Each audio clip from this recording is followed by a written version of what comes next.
Hey guys, it's Scarlett here. I hope you're doing well. So we are only a few more days till Yule. Yule will be on Friday.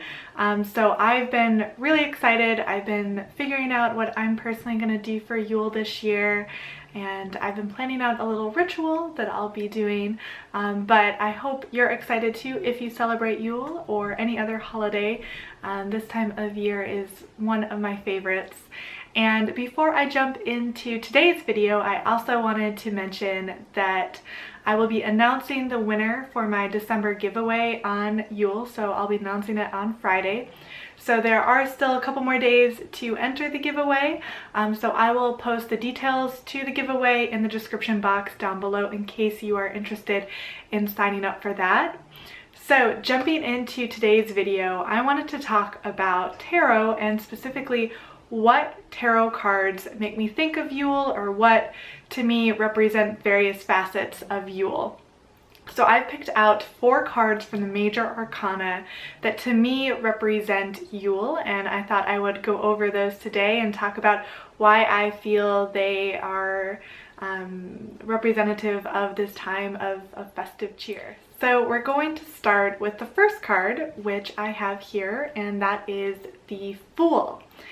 And the Fool is of course the first card in the tarot deck. And here in the image you can see a youthful man looking up towards the horizon, the sun at his back, and he is about to fall over that cliff there, despite the fact that his loyal dog is warning him. And to me, this is a great card representing this time of year because Yule also marks, a time when we are about to end the year. So 2018 is almost at an end, and that means a huge sense of new potential. We're about to start this new cycle, this new year. And the Fool to me is about unlimited potential or limitless possibilities. We don't know what is going to be ahead of us in this upcoming year. And the Fool reminds us to be optimistic and open-minded and to be a free spirit when it comes to thinking about what we are hoping for the new year ahead.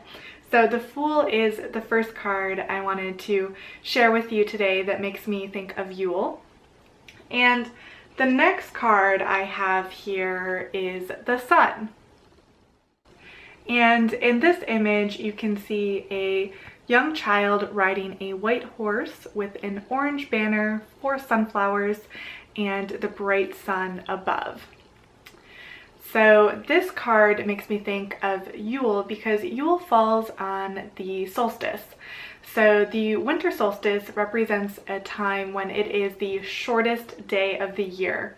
And it's a really significant moment for paganism, but then also a lot of other religions and spiritualities as well, because it is the shortest day of the year, and thus every day after the winter solstice gets a little bit longer.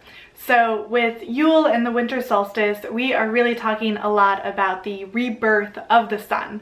So this is a time where you can find great hope and warmth in the concept that even though I'm sure in January and February it's still cold, or especially it is here in Chicago, I at least get some type of satisfaction thinking, you know what, each day now is going to be a little bit longer, and each day I'll have a little bit more sunlight in my life. So to me, I think this card, even though it seems a bit counterintuitive having a very summery scene, to me that rebirth of the sun kind of really represents the winter solstice in my view.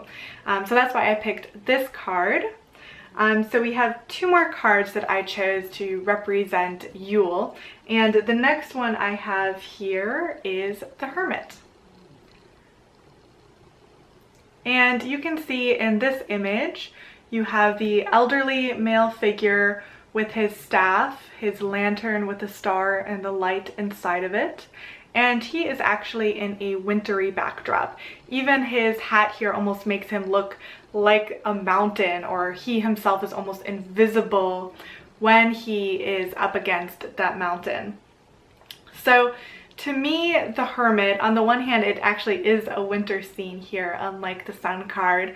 But it reminds me of this time of year when we ourselves tend to be very hermit-like at this time.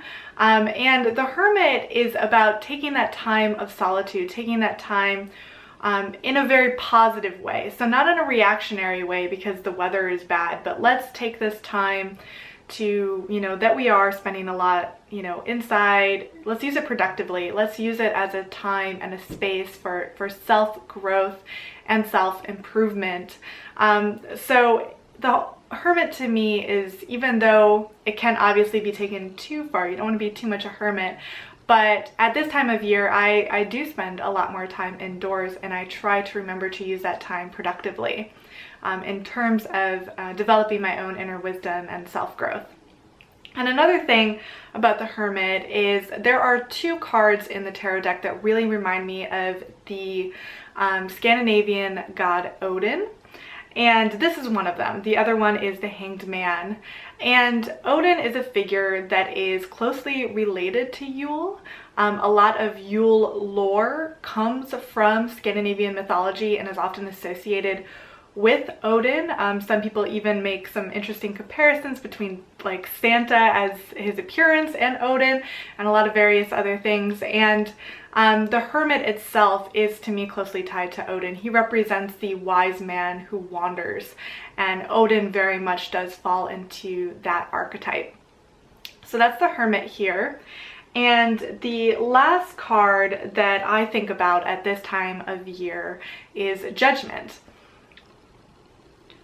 And in this card, you can see an angel above and then people literally being risen from the dead to ascend beyond. So this is kind of, in this interpretation, very much a Christianized version of Judgment Day.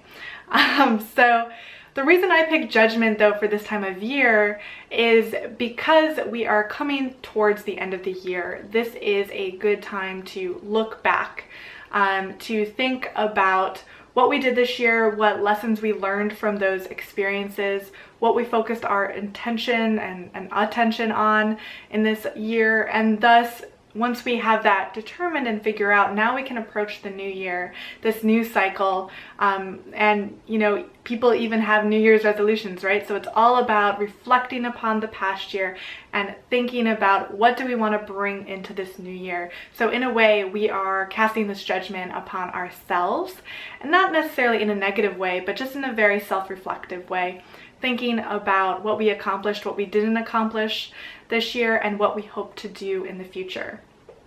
So these are the 4 cards I chose from the major arcana that to me represent Yule, or the winter solstice. And in the comments, I would love to hear from you guys if you have certain tarot cards that you associate with this time of year, and definitely do list them down below because I love hearing other people's opinions about tarot cards and what associations they have with them. So do feel free to comment below. And I'm going to be taking a break next week as I have a lot of activities going on for the holidays. So I probably won't have the time to post a video next week, but I definitely will the following week. So if I don't talk to you before then, I hope you all have a wonderful holiday, whether you celebrate Yule or Christmas or both or Hanukkah or something else. I definitely want to wish you a bit of holiday cheer. So I will talk to y'all later, and I hope you have a wonderful rest of your week. Bye.